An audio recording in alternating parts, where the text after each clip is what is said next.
Hi Libra, welcome po sa ating channel. At ito ang inyong Daily Gabay Tarot reading for April 23, 2025. Kung naka-resonate kayo, comment down. Kung hindi kayo naka-resonate, ibigay niyo po sa iba kasi general reading po ito. This is for you Libra ngayong April 23, 2025.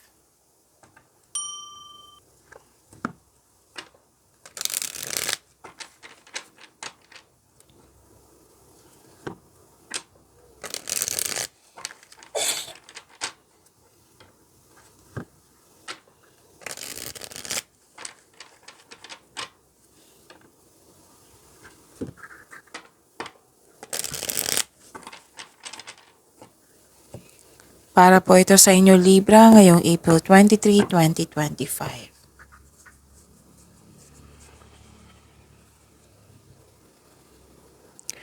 Maraming salamat po sa inyong patuloy na suporta at maraming salamat din po sa mga hindi nag-skip ng ads. Gamitin ang reading na ito bilang gabay lamang sa mga hindi pa nag-subscribe, subscribe na po kayo at click bell notification para malaman nyo na may bago tayong video. Para sa mga gustong magpa-reading po, may lumabas dyan sa screen nyo ngayon. Panoorin nyo po at sundin ng instruction.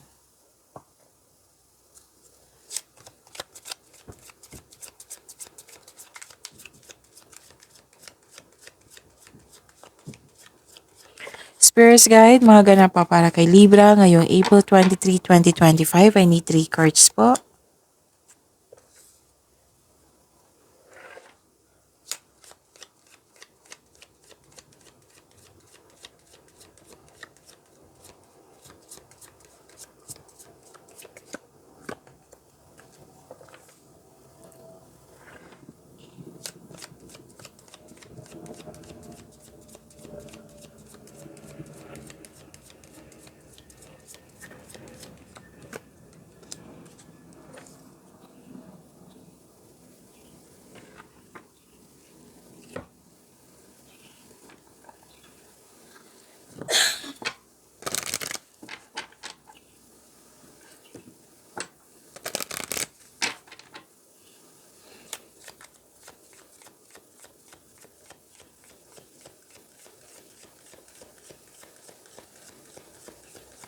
Spirits Guide, mga mensahe pa para kay Libra ngayong April 23, 2025. I need 2 cards po.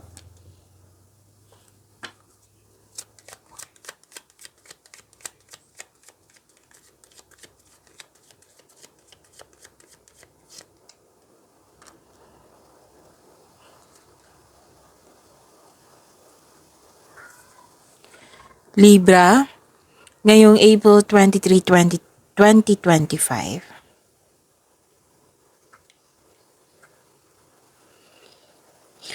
May nakita ko ditong 2 card na nagsabi na may kausap ka. Oo. Kasi may kausap ka kasi nalilito ka o naguguluhan or nabibigatan tapos naghanap ka ng paraan para mabigyan ito ng solusyon. Para ma-express mo itong nararamdaman mo na gusto mong ma-discuss pwede.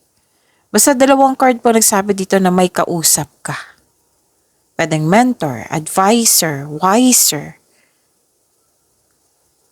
elders, pwedeng parents ito. Nagbigay ito ng support sa iyo. Oo, nagbigay ito ng wisdom message sa iyo. Siyang dahilan na na-motivate kayo. You're taking an action now with courage. So this is, nag-initiate kayo, nagbigay kayo ng aksyon nang dahil sa support na ito. Actually, ang ganda ng card siya dito kasi nagbigay ng wisdom message tapos nabuhayan ka na-motivate kayo. Tapos, ang sabi din dito, this is power, authority, and protection. May nag-uusap dito regarding sa career, finances, and big business. May solusyon sa inyong problema, may sagot sa inyong mga katanungan. Di ba? Ang ganda. Again, this is the clarification of your cards here na nag-initiate ka, nagbigay ka ng aksyon. Hindi nagkaroon ng stagnation, kumbaga hindi ka nag-stop. Kasi kung mag-stop ka, makakaramdam ka ng hesitation yan, may doubt, may fear, or mag-overthink kayo. Ito, nakikita ko dito na initiation, action ito. Rather than waiting for things to happen. So, nagbigay ka ng action. So, ito yung advice. Magbigay ng action kaysa maghintay. And this is overcoming fear. This is taking initiative. This is confidence as a key.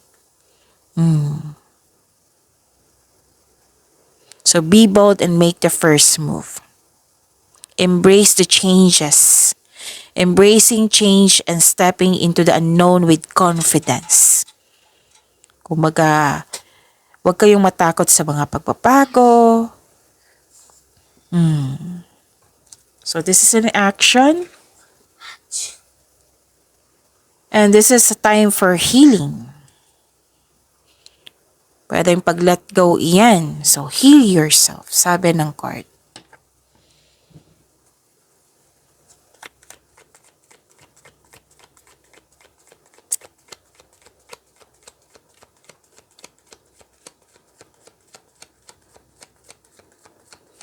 Spirits Guide, ano po yung energy ni Libra ngayong April 23, 2025?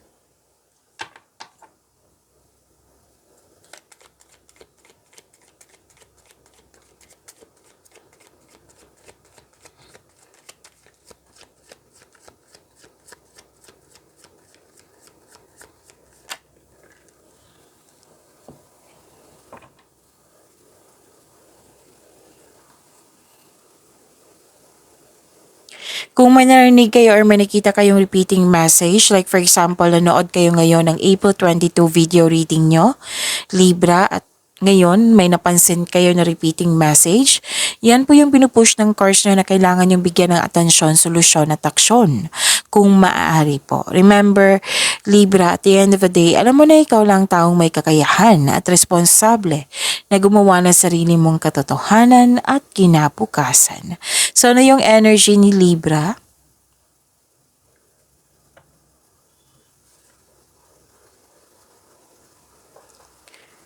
You're clinging to the past. Ayaw mo sa pagbabago. Refusing to change. May stagnation dito. Napahinto kayo.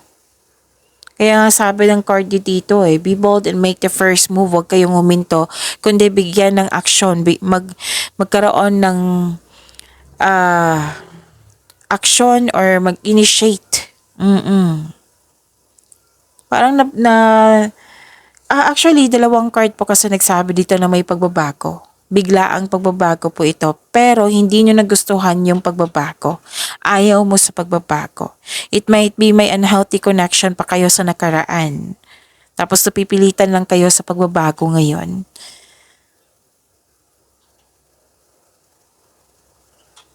Parang nilalaban ng pagbabago, natatakot sa changes, ayaw mong mag-move on, gusto mong bumalik sa nakaraan, may anxiety and stress akong nakikita dito na yung hindi na mo na alam kung bakit ito nangyari. So, sabi ng card dito, ending the situation. Ending the situation means new opportunity is coming, a new beginning po. So, huwag kayong mag-alala sa pagbabago po. Kasi, magbibigay ito ng magandang opportunity sa inyo para sa inyong kaunlaran. So, it might be uncomfortable kayo sa pagbabago. Sabi ng card, let go and trust the universe and yourself. Kumbaga, swift change brings you new beginnings.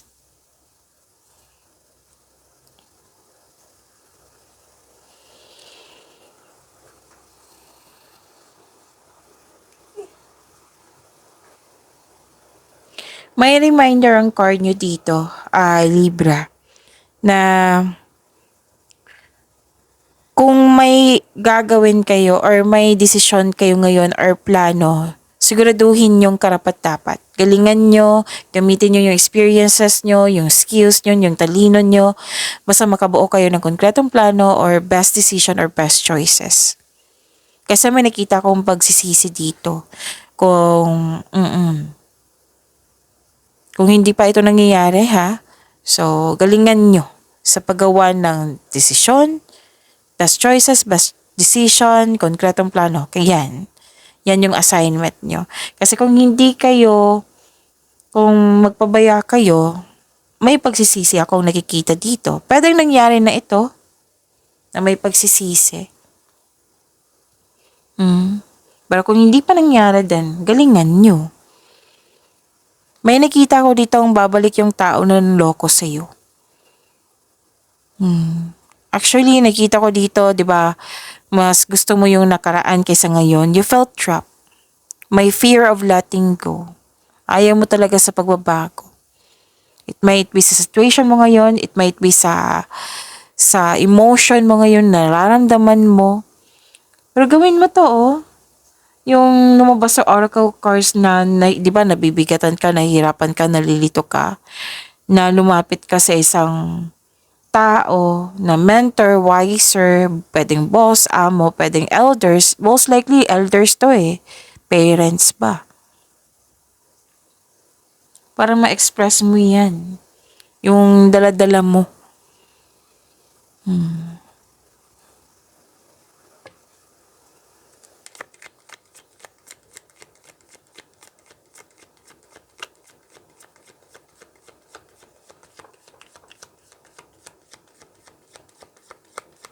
Spirits Guide, Career and Money po ni Libra ngayong April 23, 2025.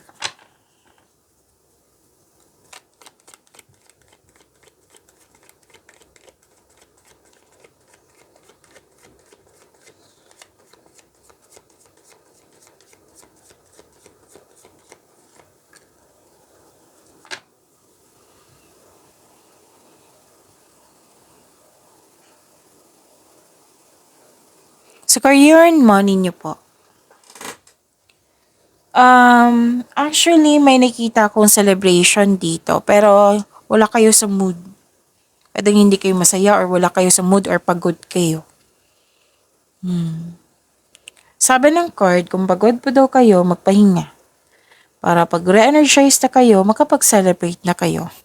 Kasi this card asks you to find joy that exists right now. Celebrate yourself in some small way to increase the flow of positive opportunities into your life. Kasi this celebration is success This is gift from the universe. This is positive energy. So, i-celebrate nyo para maging maganda yung flow ng energy nyo. Mas lalong maging maganda yung flow ng energy nyo. Mas mag-i-invite kayo, kung magkakaroon ka ng positive energy flow, mas i-invite kayo ng mga blessings na hindi magkakaroon ng delay. Mas tuloy-tuloy yung pasok ng blessings po. So, sabi ng card dito, you deserve to celebrate your success. Kasi pinaghirapan mo to It might be, di ba, sabi ko kanina, wala kayo sa mood. Or nagkaroon ng stagnation kasi may isa kayong concern. Tapos may ganap dito sa career and money nyo na, na may celebration. Pero yun nga, kung pagod kayo, kung hindi magandang pakiramdam, magpahinga. Tapos pag re-energize na kayo, then celebrate it. Kasi deserve mo ito kasi pinaghirapan mo din to.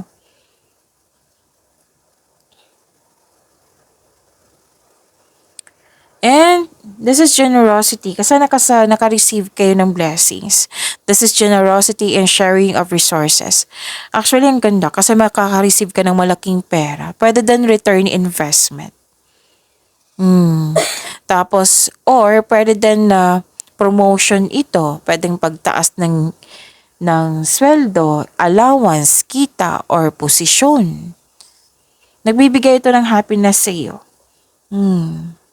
So, this card asks you to consider helping someone at work also.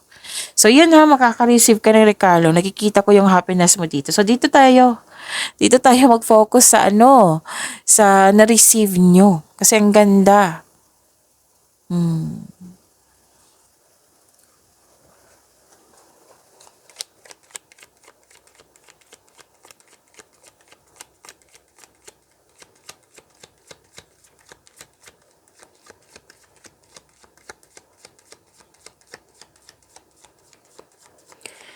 Spirits Guide, Love Life, Self-Love, Partnership, and Romance, Libra.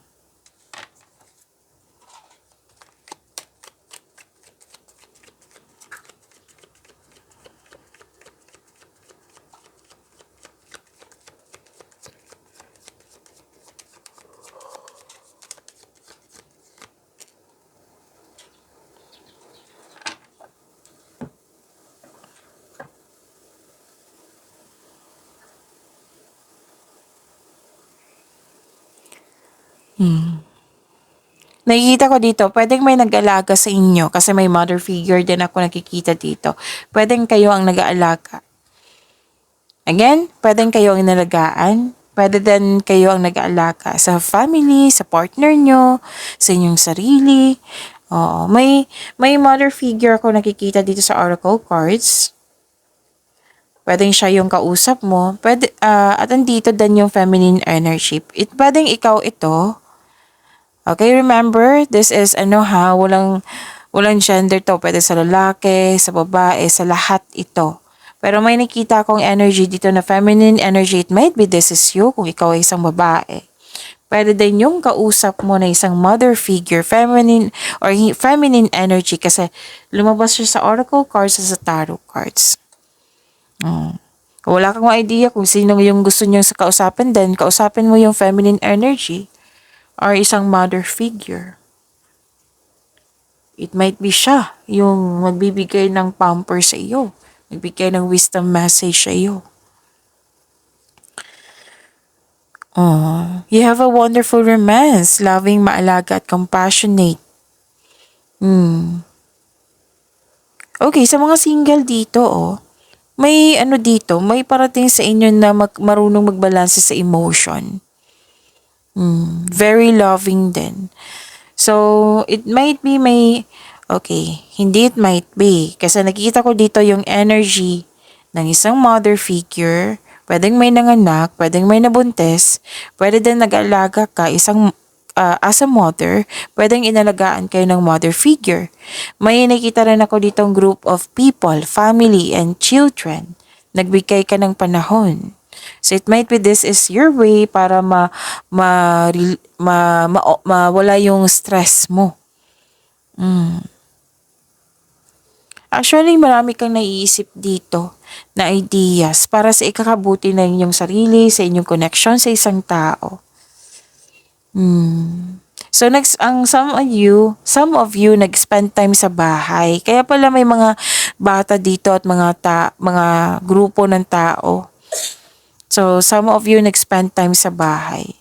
May ilan din nag-enjoy sa home decoration. Okay, may nag-uusap dito ng renovation, no? Or isang Christmas decor, nagpaplano na. Diba too early? Pero may nagsabi sa akin ngayon. Wala namang masama dyan. Preparation yan. Dyan kayo happy eh. So, dyan kayo, diba? Kung dyan kahiyang, then go ahead.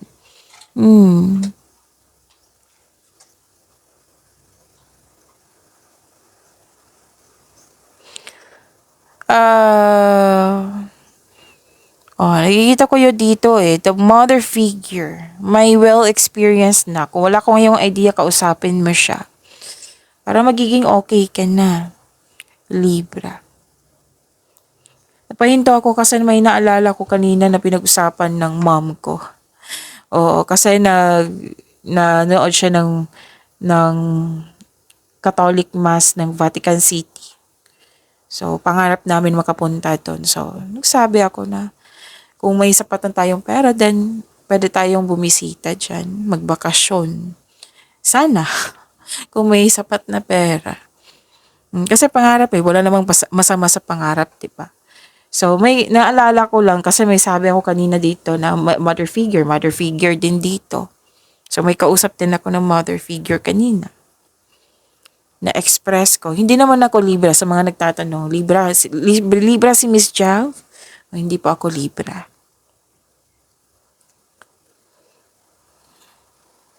Okay, at may...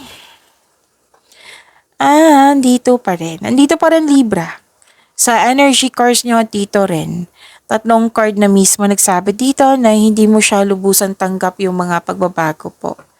Hindi ka ready sa changes. May nagbago na, pero hindi ka talaga ready. May attachment pa kayo sa nakaraan. At, hinahabol talaga ng cards nyo. Libra, pay attention talaga na maging wais daw kayo sa pag-create ng decision, choices ba yan, or plano. Tapos habaan din yung pasensya kung may delay. Okay, you deserve, naulit na naman yung mensahe. Kahit different card siya ha, pinupush talaga yung cards nyo. You deserve your success. Pagyamanin niyo po yung blessings na binigay sa inyo, Libra. See you tomorrow. Maraming salamat.